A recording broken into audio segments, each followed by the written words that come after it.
Now, to talk about their experiences of this a little bit further and get their insights, I would like to introduce Ivor Nicholls from UCtel, who are a system integrator in this field and specialise in deploying Cell-Fi indoor mobile coverage solutions.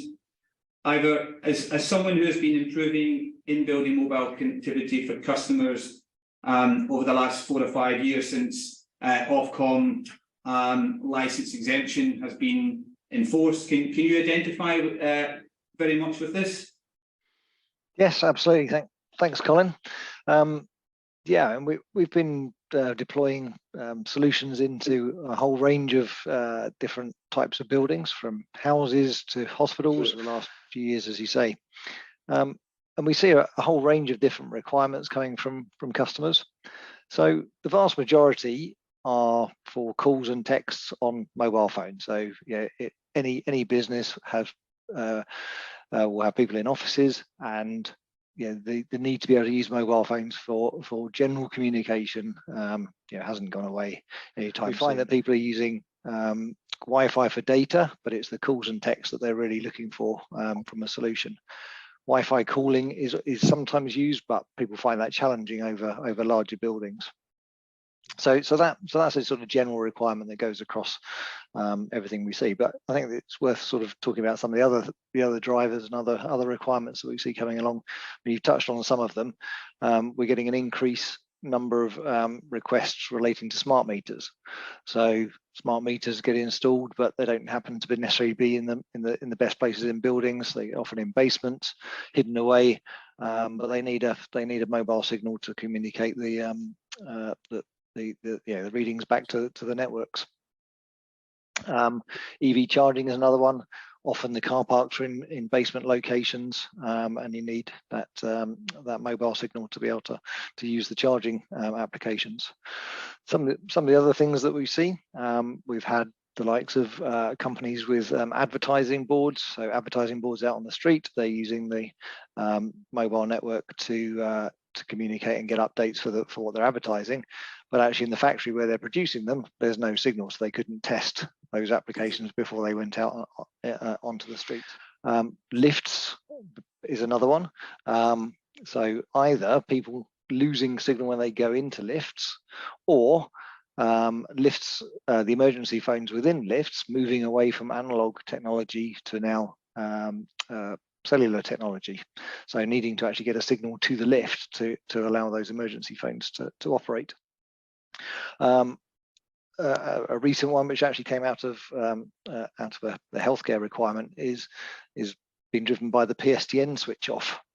So emergency phones within a hospital, previously running over analog, with the PSTNs being switched off, there's now a service which relies on a 4G signal to use those emergency phones. And again, without that signal inside the hospital, they can't operate the emergency phones. So there's an urgent requirement coming for that type of thing, and that sort of feeds in generally to health and safety in any environment. You've got lone workers and just the ability to call for help in parts of buildings which may not be the ideal environment to be working in. Final one, two-factor authentication is another thing that we see more and more. You want to buy something, be that in store or anywhere else, and you need to authenticate yourself, then a lot of the time you're getting SMSs through to your devices. Hotel check-in, similar sort of thing, where you need to authenticate via an SMS. If you can't get the SMS, then you can't carry on what you want to do.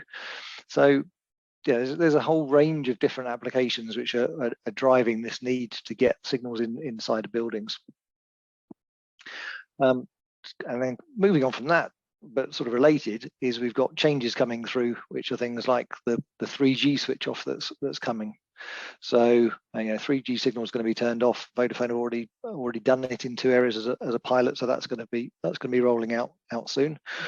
5G is often talked about, but actually we rarely see a real driver and requirement for 5G services. It's really around critical communications on 2G and now 4G that we're looking at putting solutions in for. Things which really then creating the need. Modern buildings, yeah, the continual drive for more environmentally friendly buildings is actually creating a challenge with getting mobile signals in. So they're beautifully insulated, or they're clad in something which is reflective of RF signals. So again, referencing an NHS environment, we did some deployments for a hospital where they had new modular buildings put on site, so they could rapidly be deployed and probably quite cost effective, but they were brilliant at screening out the mobile signal. So in those wards, there's zero coverage, but good coverage outside. So we were able to help with that.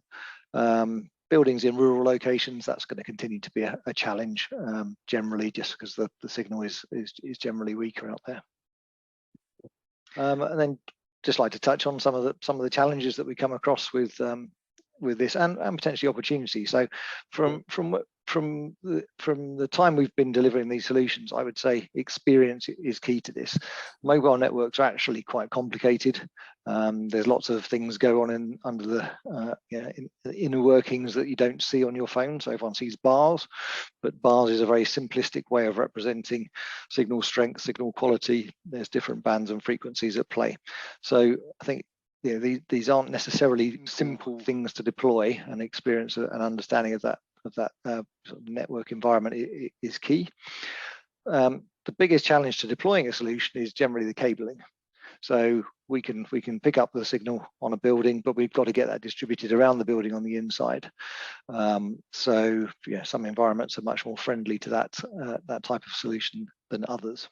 But when it goes well, yeah, the self-I solution can be rolled out incredibly rapidly and very, very effectively. So just give a recent example. We had again another hospital example where we were given less than a week to deploy a solution into a 5-story new building. We were able to make use of some existing cabling that was in that was already in place for the Wi-Fi network, and get the self-I solution deployed to get the building to be able to open on time within 4 days. But I think we'll hear more about NHS requirements and where it really helps there from Simon in a little while. Thanks, Ivor. Just one question. Over the period, have you seen the requirement for indoor connectivity now part of building or architectural plans? Have you seen that more factored into those, and therefore it becomes more proactive at the start of a development, or is it still very much a retrospective requirement? Yeah, it's a very good point. It's a mixed bag. So some of the buildings that we've worked on, construction sites, they've planned for it early. We've been in early. We've been able to look at the solution that will be rolled out. The time we need to survey is once the windows are in and the building is sealed, because that's when we can see the impact of the building structure on the signal inside. There is unfortunately still a large number of cases where that is the point where they realise they didn't think about it early on, and then we get sort of panicked requirements to come and solve it. Sometimes too late once they've started putting ceilings and things in place, or it was never budgeted for in the first place, which creates other challenges. But yeah, we are definitely seeing more interest at the construction stage than we were a couple of years ago. Okay, thank you, Ivor, for that insight. Much appreciated.